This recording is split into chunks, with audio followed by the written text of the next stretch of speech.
Badan ini dipenuhi dengan darah. Sambil kedua tangannya memegangi kedua anak yang baru saja meninggal.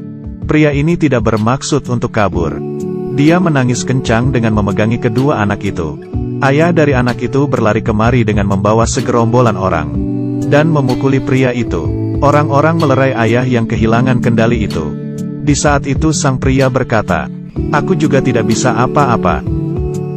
Aku sudah mencoba untuk menolongnya tetapi tidak sempat." Polisi mengarahkan pistol ke dagunya. "Hei, kau ditangkap karena pembunuhan." Dengan cepat pria itu ditangkap dan dibawa ke penjara. Berat pria ini hampir saja menghancurkan mobil polisi. Iya, benar. Membawa semua rasa sakit. Gimana tidak berat? Penjaga penjara ini bernama Paul. Karena uretritis. Setiap kali buang air kecil pasti sakit seperti dikikis pisau. Pria ini turun dari mobil. Perci tidak berhentinya berteriak. Hukuman mati sudah datang. Hukuman mati sudah datang. Tidak memedulikan perasaan narapidana. Paul pun emosi. Narapidana hukuman mati perlu dihibur dan lebih dihormati. Paul menyuruhnya diam. Pria raksasa ini bernama Coffee. Sama nadanya dengan Coffee. Paul memberikan isyarat agar dia memasuki sel. Coffee sedikit ketakutan. Perci yang merasa kesal pun memukulinya lagi. Dan menyuruhnya masuk. Paul pun emosi. Menyuruh Perci untuk pergi sementara. Iya, benar hanya bisa sementara. Perci itu agak keras kepala. Melihat adegan ini narapidana lain memprovokasi Perci. Perci pun menggunakan tongkatnya dan mematahkan 3 jari orang tersebut. Keduanya menyelesaikannya seperti ini. Coffee dengan suara rendah menanyai Paul. "Di sini pas malam kalau tidur, lampunya bakal dimatiin gak?" Dia sedikit takut gelap. Sebenarnya yang dia takutkan adalah kegelapan di sikap manusia. Lalu dia mengulurkan tangan kanan ke Paul. Paul sedikit ragu.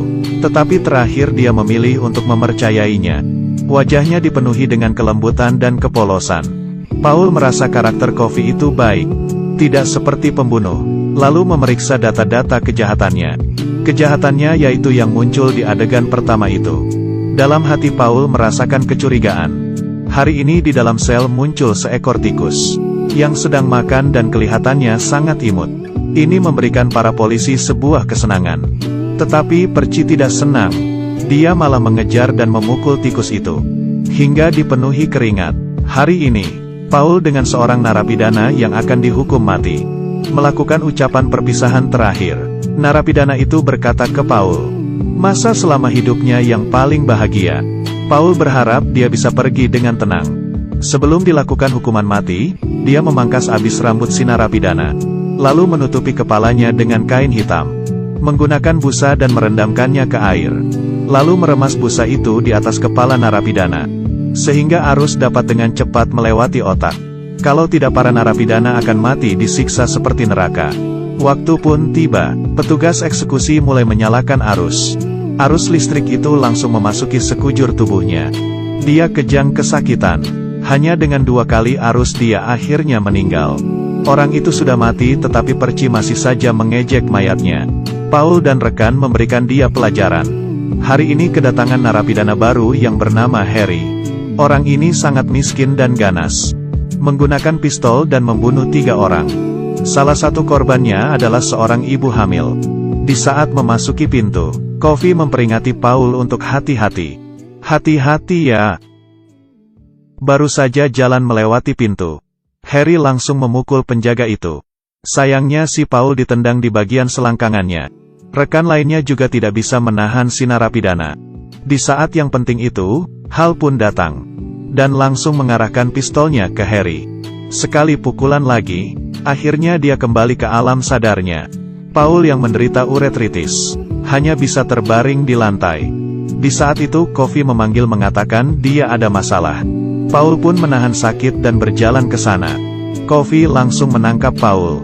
Hingga Paul kaget dan langsung memegang pistolnya. Narapidana di sebelah berteriak minta tolong. Coffee pun memegang selangkangan Paul. Di saat itu lampu di sel mulai menyala. Lalu, lampunya mati. Coffee melepaskan tangan kirinya, kembali ke tempat tidur dan menghela nafas. Kelihatannya sangat menderita. Selanjutnya dia membuka mulutnya selebar mungkin. Dan menghembus banyak serangga hitam. Ini adalah sebuah keajaiban. Kofi berkata dia sudah menyembuhkan penyakit uretritis Paul. Lalu karena capek dia kembali tidur. Paul masuk ke toilet dan mencobanya. Dan benar-benar terasa nyaman sekali. Paul yang menerima bantuan, merasa kasus Kofi ada yang janggal. Dia menemui pengacara Kofi. Yang tidak terpikirkan adalah, pengacara ini ternyata rasis. Tidak hanya tidak membantu Kofi, dia juga menyamakan Kofi seperti seekor anjing yang tidak tahu harus berbuat apa. Karena anjing sudah gigit melukai mata kanan anaknya.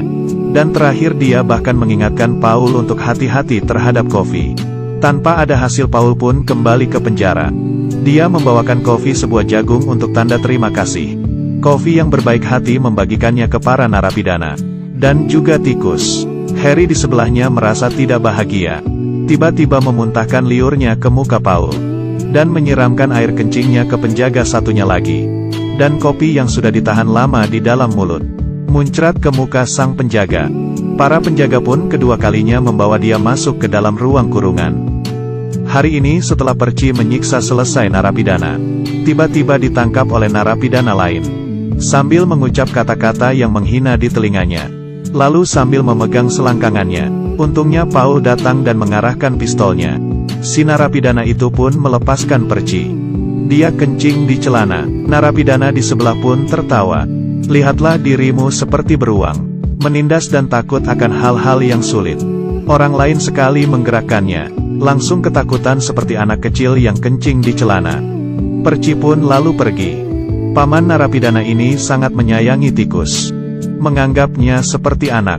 Paman narapidana itu meminta Paul untuk menjaga tikus itu. Ini adalah kelembutan terakhir si paman. Dan juga kepercayaannya. Tetapi tikus itu baru saja berlari melewati batas. Tidak. Paman itu langsung berteriak dan menangis. Ingin berlari keluar tetapi ditahan. Tikus itu sudah diinjak mati oleh Perci yang hatinya sangat busuk itu. Di saat itu, Kofi bersuara. Cepat berikan ke saya. Mungkin masih sempat. Paul dengan cepat memberikannya ke Kofi. Berharap ada suatu keajaiban. Kofi memegang tikus di kedua telapak tangannya. Ekor tikus itu pelan-pelan mulai bergerak. Saat itu tangan Kofi mulai memancarkan sinar. Muka penjaga terpapar cahaya terang. Setelah cahaya terang itu, tikus yang tadi mati menjadi hidup kembali. Kali ini batuknya Kofi semakin hebat. Dia mengangkat kepalanya lalu memuntahkan serangga hitam. Keajaiban ini terjadi untuk kedua kalinya. Paman narapidana itu bertemu tikus itu lagi sebelum dieksekusi. Dan Paul menangkap si Perci. Mengancamnya untuk pergi setelah eksekusinya selesai. Kalau tidak dia akan mati. Sangat tidak kebetulan, orang yang selanjutnya akan dieksekusi adalah si paman itu. Perci yang tidak tahu malu itu demi balas dendam ke si paman narapidana. Sengaja tidak merendam busa itu ke air. Paul terlambat menyadarinya. Setelah arus listrik itu dinyalakan, paman itu berteriak kesakitan. Di sisi lain narapidana ini sedang bersorak. Kofi pun juga merasakannya, kesakitan yang dirasakan oleh paman. Sekujur badannya tidak berhenti berkedut. Yang disiksa itu dirinya sendiri. Tikus pun lari karena ketakutan. Yang di tempat merasa ketakutan. Terakhir paman itu mati karena terbakar hangus. Para penjaga marah dan memukul Perci. Tetapi selain ini mereka juga tidak bisa melakukan apa-apa. Memangnya orang jahat ini benar-benar tidak ada yang bisa mengatasinya. Hari ini Paul dan rekannya memutuskan hal yang penting. Membawa Kofi untuk mengobati istri atasannya yang menderita tumor. Agar rencananya tidak digagalkan. Mereka memasukkan obat tidur ke dalam minuman. Dan mengurung Perci ke dalam ruang kurungan. Lalu diam-diam membawa Kofi ke rumah Hal. Kali ini tidak memborgol tangan Kofi. Mereka seperti ini mempercayainya. Lalu datang ke rumah Hal. Hal mengira terjadi suatu keributan. Dia pun membawa pistol. Tapi tatapannya yang lembut dan tulus membuat Hal tidak bisa menahan diri. Kofi pun memasuki pintu depan. Wanita itu tidak bisa dikenali seperti kerasukan setan. Kofi berjalan ke sebelah kasur. Dengan lembut menyium kening wanita itu. Sang wanita membuka mulutnya. Dan muncul sebuah cahaya terang. Penyakit tumor itu dihisap keluar. Cahaya terang itu menerangi seluruh kamar. Hal melihat hingga bengong. Jam dinding pun retak. Keajaiban ketiga pun muncul. Kali ini Kofi 2 kali lebih parah sakitnya. Tetapi yang aneh adalah, Kali ini dia tidak memuntahkan serangga hitam. Sang wanita itu pun siuman. Kembali cantik seperti bidadari. Sang wanita itu untuk memberikan tanda terima kasih. Dia memberikan kalungnya kepada Coffee, dan memakaikan kalung itu ke lehernya. Selanjutnya Paul dan rekan kerjanya membawa pulang Coffee yang kesakitan ke penjara. Perci yang dilepaskan pun hingga sekarang masih tidak mau bertobat. Saat itu Coffee menarik si Perci. Para penjaga datang untuk menghalanginya, tetapi tidak bisa melawan kekuatan si Coffee. Lalu memasukkan serangga hitam yang berjumlah sangat banyak ke mulut Perci. Perci pelan-pelan pun menjatuhkan tongkatnya.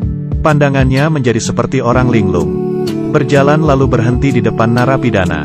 Si narapidana pun berdiri, dan mengucapkan kata-kata penghinaan lagi ke Perci. Dia mengeluarkan pistol.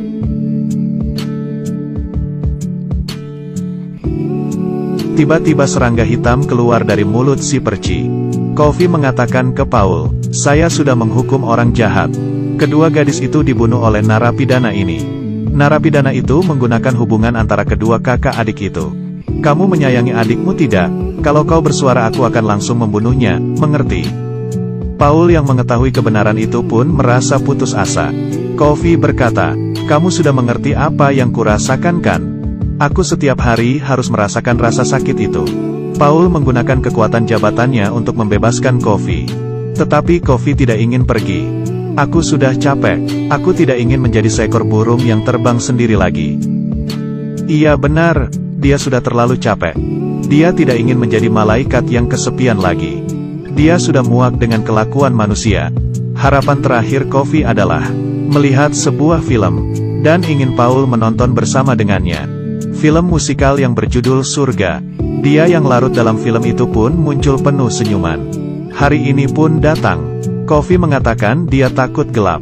Boleh gak tidak perlu menggunakan penutup kepala? Paul pun memperbolehkannya. Lampu bohlam pun meledak. Pria yang menciptakan beberapa keajaiban ini akhirnya meninggalkan dunia ini selamanya. Setelah mengantar Coffee, Paul meninggalkan penjara. Setelah bertahun-tahun, Paul yang sudah tua membawa istrinya ke sebuah rumah pondok kayu. Dari dalam kotak keluar seekor tikus.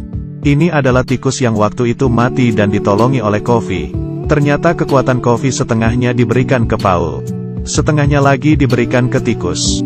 Terakhir, berharap akan ada malaikat yang mendarat di bumi lagi di masa depan.